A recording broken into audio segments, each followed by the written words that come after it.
नमस्कार, आप देख रहे हैं एनबीटीवी। मैं हूं सनोज गौतम और आज आपके लिए लेकर आए हैं पर्दे के पीछे। आज एक बहुत ही महत्वपूर्ण मुद्दा है जिसके ऊपर हम बात करेंगे।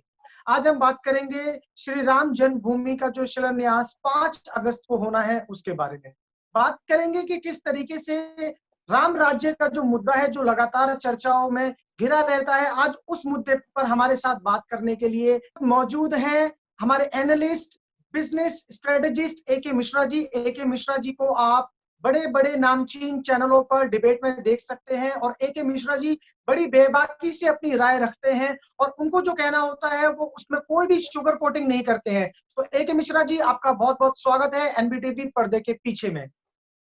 थैंक यू सनोज, आपका भी बहुत बहुत धन्यवाद, स्वागत है। और आपके सारे दर्शकों का जो इस प्रोग्राम को देखते हैं, लाइक करते हैं और शेयर करते हैं। जी, तो एके मिश्रा जी, मैं सबसे पहले तो आपसे एक सिंगल लाइनर एक क्वेश्चन पूछना चाहता हूं कि जो हम अगर बात करें इस फिलॉसफी की, इस कॉन्सेप्ट की कि राम राज्य दरअसल है क्या, क्योंकि अलग अलग लोगों ने उसको अलग अलग तरीकों से बताया है, लोगों से बात की है। तो सबसे पहले छोटा प्रश्न है, राम राज्य है क्या, उसकी आप हमें पृष्ठभूमि बताइए। सनोज, आपका आज का टॉपिक वाकई में देखा जाए तो बहुत ऐतिहासिक और बहुत इंटरेस्टिंग है और इतनी खुल के बातें कहीं और नहीं हो पाती है। लोग एक शब्द में राम राज्य बोल देते हैं और लाखों साल बीत जाने के बाद भी इस मुद्दे पे, इस कॉन्सेप्ट में अट्रैक्शन की कोई कमी नहीं आई है। आज भी चाहे पक्ष हो या विपक्ष हो, सबकी जो परिकल्पना रहती है वो ये करते हैं, शासन या सुशासन की जब बात करते हैं तो पराकाष्ठा जो होती है उदाहरण की, वो राम राज्य की होती है। आप ये देखिए, आजादी के पहले जब हमारे देश के राष्ट्रपिता महात्मा गांधी थे, उनकी भी संकल्पना में कि आजादी के बाद हमारे देश की व्यवस्था कैसी हो, शासन प्रशासन कैसा हो, तो राम राज्य की ही परिकल्पना थी। आप जितने भी मूर्धन्य विद्वानों को देखेंगे जो राष्ट्र के हितैषी हैं, उनके लिए राम राज्य की ही परिकल्पना हमेशा रही है कि राष्ट्र में शासन प्रशासन की जो व्यवस्था हो, यानी कि शासन व्यवस्था में दो पक्षों को मैं देखता हूं, एक होता है शासक और दूसरा होता है शासित, यानी प्रजा जिसके ऊपर शासन किया जाता है। दोनों के बीच कैसे संबंध हो, व्यवस्थाएं कैसी हो, सुविधाएं कैसी हो। हम किसी भी शासन और प्रशासन व्यवस्था की अगर बात करते हैं तो उसके दो तीन अवलंब होते हैं, दो तीन पिलर होते हैं। जैसे राजनीतिक दशा क्या हो, पहली चीज। दूसरी चीज अगर ये देखा जाए तो न्याय की व्यवस्था किसी भी शासन और प्रशासन में बहुत महत्वपूर्ण होती है। तीसरी इंपॉर्टेंट चीज होती है आर्थिक, यानी अर्थव्यवस्था, जीविकोपार्जन वगैरह से संबंधित चीजों को लेकर के, कि उस शासन प्रशासन व्यवस्था में या उस एक पर्टिकुलर देश में, राज्य में आर्थिक अर्थव्यवस्था कैसी है। और हमें बहुत गर्व है कि हमारे, अगर आप हजारों लाखों साल का इतिहास उठा के देखेंगे तो इन तीनों चीजों को बहुत ही महत्वपूर्ण बिंदु के रूप में लगभग हर एक कुशल शासक ने इन तीनों बिंदुओं पर बहुत ध्यान दिया है। आप किसी भी राजा को इतिहास में उठा के देख लीजिए, भारत भूमि पे जो भी एक सफल राजा रहा है, शासक रहा है, उसने इन तीन बिंदुओं पर कभी कोई शिकायत करने का मौका किसी को नहीं दिया है। अच्छा, अब हम शुरू करते हैं। मैं आपसे एक सवाल पूछना चाहता हूं कि आज हम 21वीं शताब्दी में हैं, हम बात करते हैं राम राज्य की। आपने जैसे विस्तार पूर्वक बताया कि राम राज्य है क्या और इसकी क्या विशेषताएं हैं और सदियों से इसकी क्या इंपॉर्टेंस रही है उसके बारे में आपने बताया। अब मैं पूछना चाहता हूं आज के समय में, जैसे आज का जो राज्य है और राम राज्य है, अगर मैं आज के राज्य को, जिसका जो मॉडल है उसको राम राज्य मॉडल बनाना हो तो क्या ये मुमकिन है? और अगर ये मुमकिन है तो इसमें क्या क्या होंगे और इसमें किस किस को अपना रोल कैसे निभाना होगा? जो आपने बोला कि राम राज्य की परिकल्पना को आज के युग में अवतरित किया जा सकता है, इंप्लीमेंट किया जा सकता है कि नहीं किया जा सकता है। देखिए, मैं आपको बताऊं, राम राज्य एक आदर्श शासकीय व्यवस्था की परिकल्पना है। परिकल्पना क्या है कि उस वक्त यह वास्तविकता थी, उस जमाने में जब प्रभु श्री राम थे। और आदर्श की अगर बात जहां पे की जाए तो ठीक है, वो 100% इंप्लीमेंट ना हो पाए, अचीव ना हो पाए, लेकिन हमें टेंड्स टूवर्ड्स आइडियल सिचुएशन होना चाहिए अगर इंप्रूवमेंट करना है। तो बात मैं कर रहा था कि किसी भी शासन व्यवस्था को अगर राम राज्य में आपको तब्दील करना है, या आदर्श शासन व्यवस्था के तीन चार पिलर्स होते हैं, पैरामीटर होते हैं। सबसे पहले आप राजनीतिक व्यवस्था की बात करिए। देखिए, आज की राजनीतिक व्यवस्था क्या है, इसको हम कंपैरिजन करेंगे उस टाइम के राजनीतिक व्यवस्था में, और राम ने कैसे उस टाइम के राजनीतिक व्यवस्था को एक नई दशा और दिशा दी। ऐसा नहीं है कि उस वक्त जो है, जो राज्य था, उनके अगल बगल जो राज्य थे, वहां पे राजनीतिक चुनौतियां नहीं थी। वहां पे भी बाह्य और आंतरिक राजनीतिक चुनौतियां हमेशा रहती थी। आज आप हमारे देखिए, हमारे लोकतंत्र में देखिए, सरकारें गिर रही हैं, जोड़ तोड़ हो रहा है, कौन शासन करेगा, ये सारी आंतरिक चुनौतियां हैं, राजनीतिक चुनौतियां हैं कि चुनी हुई सरकारों को भी तोड़ फोड़ करके गिराया जा रहा है या लोग गिरा देते हैं।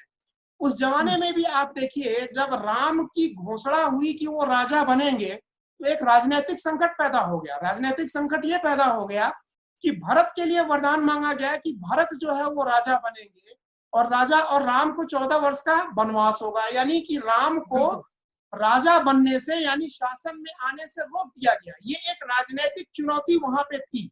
अब इस चीज को देखिए, इस चीज को सहर्ष रूप में राम ने स्वीकार किया। उनके पास सत्ता का लोभ नहीं था। यही चीज अगर आज के हमारे नेतागण कर ले कि पक्ष विपक्ष दोनों में अगर सत्ता का लोभ ना हो, तो शायद जो आपका सवाल है उसको इंप्लीमेंट किया जा सकता है। अब उदाहरण और देखिए, राम को अगर सत्ता पक्ष मान लिया जाए और भरत की जो टीम थी यानी उनकी माता कैकेयी और भरत, हालांकि भरत उसमें इन्वॉल्व नहीं थे, उनको अगर विपक्ष मान लिया जाए, भरत ने भी कितना निस्वार्थ जो है वहां पे अपनी भावना को रखा। उन्होंने ये बोला कि राजा तो भैया राम ही होंगे, और उस चीज को उन्होंने इंप्लीमेंट किया। योग्यता के बल पे बहुत सारे पैरामीटर योग्यता के होते थे, तो वो गए और उसी को प्रतीक मान के उनके खड़ाओं को ले आए और उसी को प्रतीक मान करके 14 साल उन्होंने राज्य का शासन किया। और जब राम वापस आए तो उसके बाद जो है उनको राजा बनाया गया। अब चुनौतियां और आप देखिए, शासन व्यवस्था में शांति होना बहुत जरूरी है। ऐसा नहीं है कि उस वक्त भी जो भी राजा होते थे, जितने भी राज्य होते थे, वहां शांति ही शांति थी। राम जब वनवास के लिए चले, या आप उससे पहले देखिए, जब राम और लक्ष्मण को विश्वामित्र जी लेकर के गए तो कितनी अशांति थी विश्वामित्र के आश्रम में। और विश्वामित्र की वो यात्रा शुरू होती है अयोध्या से लेकर के जनकपुरी तक जाना, जहां पे उनका विवाह हुआ था। तो जैसे ही विश्वामित्र चले, अशांति पैदा करने वाले जितने तत्व थे, आप उनको चाहे राक्षस बोलिए, ताड़का का वध हुआ था वहां पे, सुबाहु वगैरह का वध हुआ था। तो ये सब जो राज्य में या राज्य के सीमावर्ती इलाकों में जो भय पैदा करते थे जनमानस के अंदर, उनको दंडित करना। आज भी इंटरनल सिक्योरिटी को देखा जाए तो सरकार का यह दायित्व तो बनता है कि जो जनमानस में भय पैदा करे उनको दंडित करना। ये न्याय व्यवस्था की मैं बात कर रहा हूँ, ये शासन प्रशासन की जिम्मेदारी है।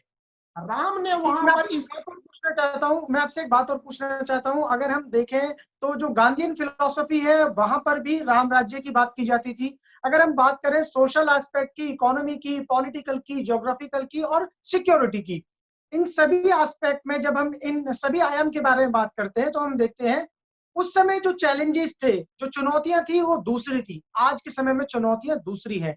हम देख सकते हैं हमारे जो पॉपुलेशन है, जनसंख्या 138 करोड़ तक पहुंच गई है, जो कि अपने आप में एक बहुत बड़ा चैलेंज है। अगर हम बात करें, अगर हम थेम्स रिवर की बात करें तो देखिए कितनी क्लीन, वर्ल्ड की क्लीनेस्ट रिवर है। और जहां पर हम अपनी रिवर को इतनी पूजा करते हैं, गंगा नदी, वो इतनी ज्यादा हमने उसको गंदा कर दिया है। तो जब तक लोगों का इसमें रिस्पॉन्स नहीं आएगा, जब तक हम चीजों को समझने की कोशिश नहीं करेंगे और आज से तालमेल, आज की चुनौतियों से तालमेल नहीं करेंगे, तो राम राज्य स्थापित कैसे होगा? क्या ये सिर्फ एक व्यक्ति, एक सरकार कर सकती है, या एक राज्य को ही करना है कि यूपी में राम राज्य आएगा? ये पूरे भारत में, और अगर हम कहें वसुधैव कुटुंबकम का अगर हम नियम देखें तो पूरी दुनिया में। एक और मैं बात ऐड करना चाहूंगा, जैसे कि स्कैंडिनेवियन कंट्रीज में हमने देखा है, छोटे देश है, छोटी पॉपुलेशन है, लेकिन जिस तरीके से उन्होंने चीजों को बनाया है बहुत बेहतरीन है। उनकी फ्री एजुकेशन सिस्टम को देखें, या उनके हेल्थ को देखें, या फिर वहां पर जो भी अच्छी चीजें हैं, हम उनसे वहां से कुछ सीख सकते हैं। उन्होंने भी हमसे ही सीखा है। और एक आखिरी चीज मैं आपसे चाहूंगा कि आप इस पर थोड़ा प्रकाश डालें। और जो यूनाइटेड नेशन की ह्यूमन डेवलपमेंट इंडेक्स की जो कहीं ना कहीं अगर हम उसके वो जो 20-30 पॉइंट है अगर उसमें देखें, तो कहीं ना कहीं वो भी राम राज्य ही स्थापित कर रहे हैं। बस क्या है, सबके शब्द अलग हैं, भाषा अलग है, कल्चर अलग है, और बोलने का तरीका अलग है। तो इन सभी चीजों के बारे में हमें थोड़ा थोड़ा विस्तार से बताइए। सनोज, आपके सारे सवालों का जवाब मैं एक कंपैरेटिव आंसर के रूप में दूंगा कि आज जो चीजें हैं और उस जमाने में जो चीजें थी, दोनों का एक कंपैरिजन करते हुए मैं आपको एक्सप्लेनेशन यहाँ पे दे रहा हूँ। अभी हमारी आपकी बात हो रही थी कि हम एग्जाम्पल दे रहे थे कि शासन व्यवस्था यानी आंतरिक एक पर्टिकुलर राज्य में, यानी कि दशरथ के राज्य में शासन के लिए कैसी समस्या पैदा हुई, फिर राम को जो है वनवास हुआ, और भरत ने उनके खड़ाओं को मान करके अपना राज्य करना शुरू किया। तो यहाँ पे दोनों के कैरेक्टर को हमने देखा, और यही परिकल्पना अगर ये करें कि पक्ष और विपक्ष राज्य के यानी शासन करने की लालसा से अगर विमुक्त हो जाए, ये लोभ खत्म हो जाए, तो शायद राम राज्य स्थापित हो सकता है। ये एक पॉइंट है। अब हम आगे बढ़ते हैं। देखिए, दूसरा सबसे बड़ा पॉइंट ये होता है, मैंने आपको ये बोला था कि किसी भी शासन प्रणाली में देश में दो पक्ष होते हैं। एक होता है शासक, वो चाहे राजा हो, चाहे मंत्री परिषद हो, चाहे जो भी हो, और दूसरा होता है प्रजा, जिनके ऊपर शासन किया जाता है। दोनों की ये नैतिक जिम्मेदारी होती है कि दोनों मिल करके पूरे के पूरे राज्य को जो है खुशहाल बनाएं। और इसी बीच में अगर देखा जाए तो कुछ ऐसे उपद्रवी तत्व भी होते हैं जो व्यवस्था को चुनौती देते हैं, व्यवस्था में उपद्रव फैलाते हैं। तो बात हम कर रहे थे कि ताड़का वगैरह का जो वध हुआ जब राम गए विश्वामित्र के साथ, तो देखिए ऐसा नहीं है कि आंतरिक शांति के लिए उस वक्त चुनौतियां नहीं थी। उस वक्त भी बहुत सारे ऐसे जो है कुटिल प्रवृत्ति के जो है राक्षस होते थे, ऐसी शक्तियां होती थी जो जनमानस के मन में भय पैदा करती थी। उनके जीवन के लिए वो घातक होते थे। उनकी एक्टिविटीज ऐसी होती थी कि वो लोगों को मार डालते थे, या जिसका जो धर्म है, धर्म से मतलब मैं कार्य की बात कर रहा हूं, कि उनके जो दैनिक कार्य क्रियाकलाप हैं उनको वो करने नहीं देते थे। इसी क्रम में कई राक्षसों का राम ने वध किया। शासन और प्रशासन की ये जिम्मेदारी है कि समाज में अगर ऐसे कोई अवांछित तत्व जो है मौजूद है, जो समाज को भयभीत करते हैं किसी भी तरीके से, उनका निस्तारण किया जाए, यानी उनको दंड दिया जाए। वो दंड किसी भी तरह का और किसी भी लेवल का हो सकता है, मृत्यु दंड भी हो सकता है। हम लोगों के यहाँ भी मृत्यु दंड की व्यवस्था है। अब देखिए, राम राज्य की एक संकल्पना, जिस तरीके से राम राजा होते हुए भी उस वक्त की एक संकल्पना, सबसे अच्छी व्यवस्था ये है कि अगर कहीं कोई ऐसा भय दिखता था कि जो समाज के लिए घातक या उपद्रवी तत्व होते थे, या तो अपनी सेना को भेज करके जो है वो उसका जो है निस्तारण करते थे, दंड दिया जाता था, या खुद भी राजा जाते थे। कई जगह रामचंद्र जी खुद गए हैं, फ्रंट से उन्होंने लीड किया है। राम के जैसा लीडर नहीं मिलेगा, ये भी मैं आपको बताऊंगा। उसके भी रीजन है कि राम इतने इफेक्टिव लीडर क्यों थे। जी, मैं आपसे एक और सवाल पूछना चाहता हूं कि जब हम गुड गवर्नेंस और राम राज्य, जब हम इन दोनों चीजों को मिलाकर एक रूप में बात करते हैं, तो सेक्युलरिज्म देश का कैसे खतरे में आ जाता है? कुछ जो राजनीतिक लोग हैं उनको क्यों मिर्च रखती है इस बात से कि आपने गुड गवर्नेंस को भारत में राम राज्य का नाम आप क्यों देना चाहते हैं, और इससे आप जो यहाँ पर एक नई तरीके का एजेंडा चलाने की कोशिश कर रहे हैं, तो क्या ऐसा है कि इसको एक हिंदू राष्ट्र बनाने के लिए जो लोगों को लगता है कि खतरा हो जाएगा अगर राम राज्य आ जाएगा, तो हिंदुस्तान, भारत, इंडिया एक हिंदू राष्ट्र बन जाएगा? तो क्या इसी वजह से लोगों को लगता है कि सेक्युलरिज्म के लिए राम राज्य बहुत बड़ा खतरा है? सनोज, देखिए आपने जो एक टर्म यूज किया गुड गवर्नेंस, बात यहाँ गवर्नेंस की हो रही है। गुड है कि एक्सेलेंट? अगर आज की डेट में हम गुड गवर्नेंस की परिकल्पना कर रहे हैं तो गुड, बेटर, बेस्ट, तो उस जमाने में जो गवर्नेंस थी वो बेस्ट थी, यानी जो बेस्ट पॉसिबल गवर्नेंस हो सकती है वो गवर्नेंस वहां पे थी। तो गुड गवर्नेंस तो बहुत कमजोर है। राम राज्य की जो गवर्नेंस थी उसके कंपैरिजन में आज किसी भी देश की व्यवस्था जो गुड गवर्नेंस है, कितनी भी बेटर क्यों ना हो, लेकिन वो राम राज्य के गवर्नेंस से ज्यादा बेटर नहीं है। मैं एग्जाम्पल आपको दूंगा, आगे चल के अपने बात में ये चीजें सिद्ध हो जाएंगी। आपका जो दूसरा सवाल है, लोग बोलते हैं सेक्युलरिज्म को खतरा हो जाएगा। देखिए, मान लीजिए हम भारत भूमि की बात करें, 120 करोड़ जनसंख्या की बात करें, तो सवाल ये नहीं है कि आपके यहाँ शासन व्यवस्था क्या हो, आपके यहाँ प्रजातंत्र हो, आपके यहाँ लोकतंत्र हो, आपके यहाँ राजतंत्र हो, आपके यहाँ डिक्टेटरशिप हो, कुछ भी हो। हर सिस्टम का उद्देश्य ये होता है कि एक तब्दीली लाया जाए और एक बेहतरीन जीवन शैली जो है देश को, देशवासियों को दिया जाए। आप व्यवस्था कोई भी सिलेक्ट कर लीजिए ना, आप इसको ऐसे सिलेक्ट करिए कि आप आईएएस का एग्जाम देना चाहते हैं, सब्जेक्ट आप कोई भी ले लीजिए, अल्टीमेट गोल है कि आईएएस का एग्जाम पास करना। व्यवस्था आप कोई भी सिलेक्ट कर लीजिए। मैं तो बोलता हूं कि राम राज्य अगर आ सकता है तो वहां पे इतनी खुशहाली हो सकती है, उस तरीके की खुशहाली। किस तरीके की? राम राज्य में दैहिक, दैविक, भौतिक तापा, यानी दैहिक, शारीरिक, दैविक, यानी आपदा, जो दैवीय आपदाएं होती हैं, भूस्खलन हो गया, बाढ़ हो गया, और भौतिक, भौतिक मतलब मैटेरियलिस्टिक, रुपए पैसे की कमी, खाने पीने की कमी, ये तीनों तरह के संताप यानी दुख नहीं थे। आप कोई भी व्यवस्था अपना लीजिए, 120 करोड़ की जनसंख्या को इन तीनों दुखों से आप मुक्ति दिला दीजिए। टाइम पे इलाज मिले, भरपेट भोजन मिले, किसी को नौकरी की या इनकम की इतनी दिक्कत ना हो। आप देखिए सड़कों पे, पूरे विश्व की मैं बात कर रहा हूँ, भिखारी घूमते रहते हैं, बिना इलाज के कितने लोग मर जाते हैं। तो संकल्पना ये है कि शासन और प्रशासन में कैसा संबंध हो, सुचारू रूप से कैसे चले कि एक बेहतरीन जिंदगी जो है 120 करोड़ की जनसंख्या को दिया जा सके। वो चाहे लोकतंत्र से हो, चाहे राजतंत्र से आप उसको लेकर के आइए, या सिस्टम कोई भी हो, मुद्दा वो नहीं है। सवाल ये है कि राम राज्य से बेहतरीन अगर आपको कोई चीज दिखती है, कोई शासन व्यवस्था दिखती है, तो आप या जितने भी पत्रकार हैं जो इस चीज को कपोल कल्पना बोलते हैं वो बताएं। अब हम बात कर रहे थे, हम दूसरे टॉपिक पे आते थे, हमने राजनीतिक चुनौतियों की हम बात कर रहे थे। आप ये देखिए कि ये राजनीतिक, ये यहाँ पे राजनीतिक चुनौतियां हुई, उसके बाद हम बात कर रहे थे कि आंतरिक चुनौतियां, उपद्रवी तत्व तो वहां पे होते थे जिसका राम ने वध किया।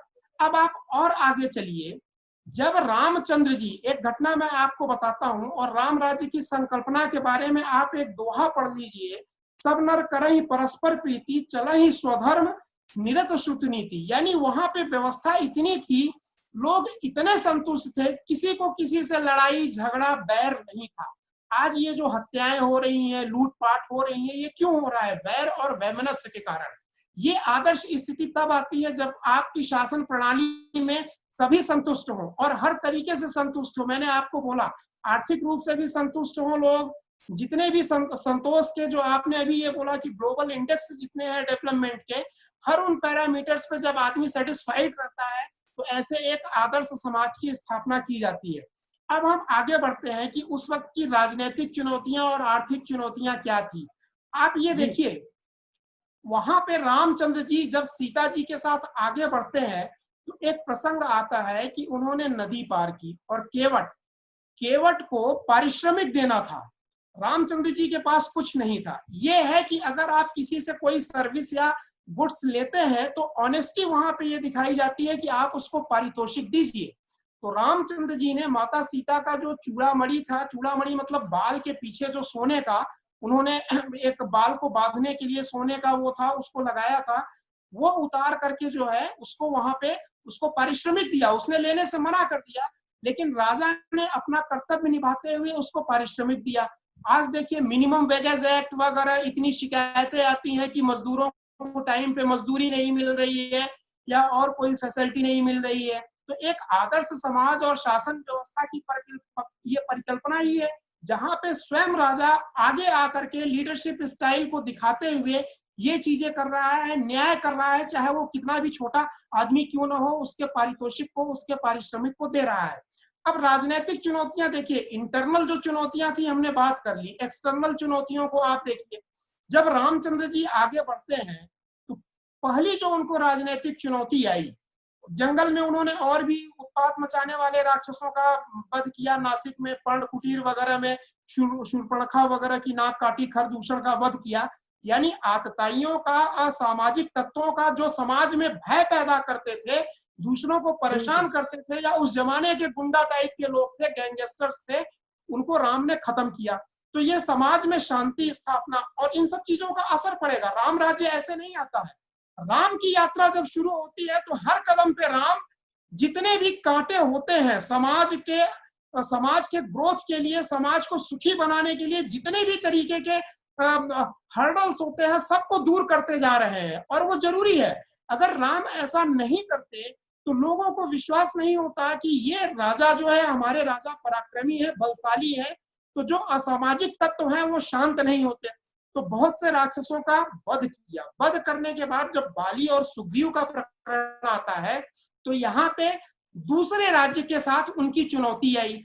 जब बाली को भगवान राम ने मारा, तो बाली ने एक सवाल पूछा था। बाली ने सवाल ये पूछा था कि आप तो अयोध्या के राजकुमार हो, मैं दूसरे देश का राजा हूं, आप बोलते हो आपने न्याय किया, ठीक है, तो आपको न्याय करने का अधिकार दूसरे के राज्य में किसने दिया?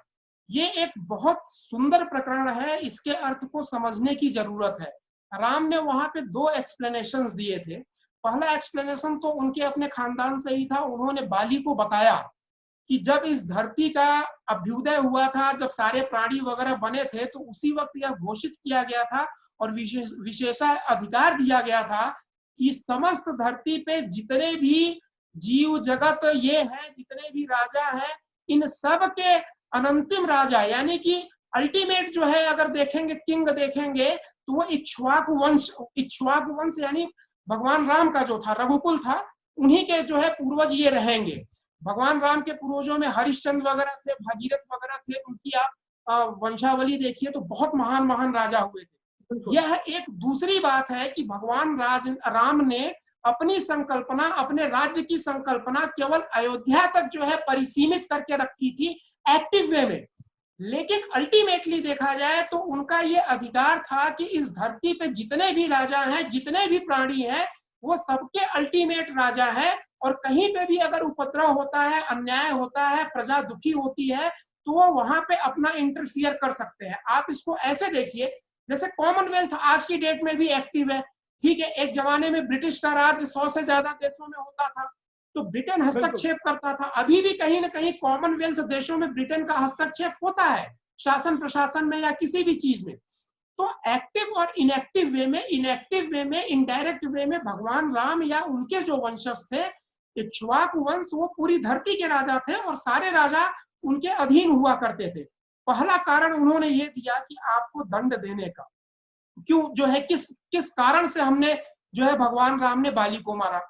फिर उसके बाद न्याय की अगर व्याख्या हुई वहां पे, तो देखिए न्याय की व्याख्या, न्याय की स्थापना के लिए वहां पे भगवान राम ने ये बोला कि न्याय और धर्म की बातें उन लोगों से की जाती है जो धर्म के रास्ते पर चलते हैं।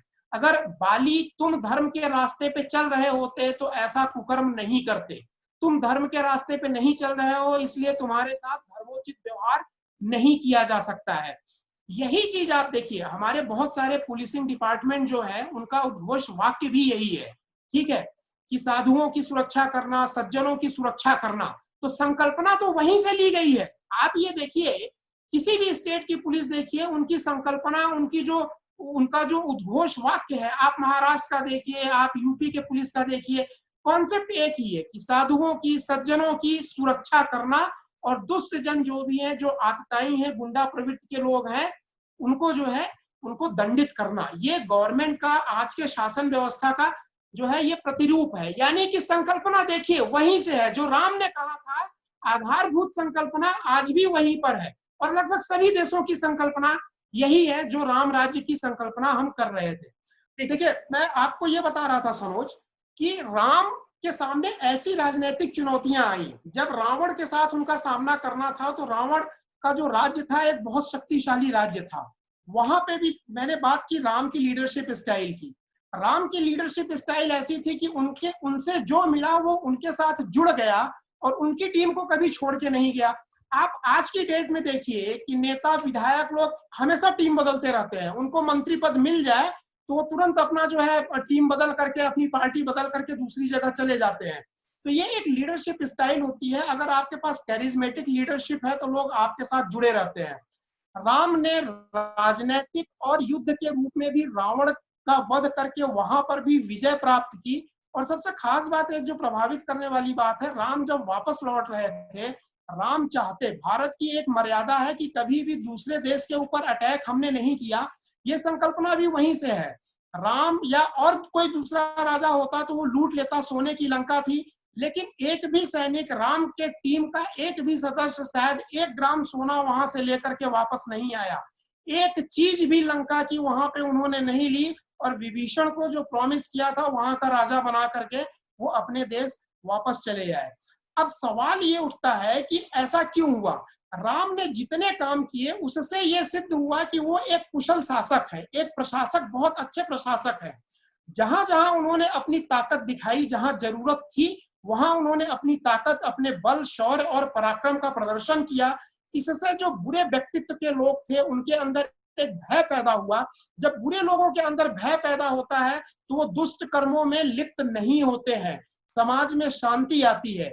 रही बात न्याय की, न्याय एक बहुत ही इंपॉर्टेंट पिलर है किसी भी शासन व्यवस्था के लिए। इसके लिए एक उदाहरण राम राज्य का काफी है, चूंकि टाइम कम है, कि सीता के ऊपर जब धोबी ने एक आरोप लगाया तो सही न्याय दे करके उसको संतुष्ट करने के लिए राम ने सीता का परित्याग कर दिया था। यानी जस्टिस इंस्टेंट होता था वहां पे। और अगर राजा भी जस्टिस के कटघरे में आता था, न्याय के कटघरे में आता था, तो राजा स्वयं को भी दंडित करता था। और आज की डेट में आप देखिए व्यवस्था क्या है।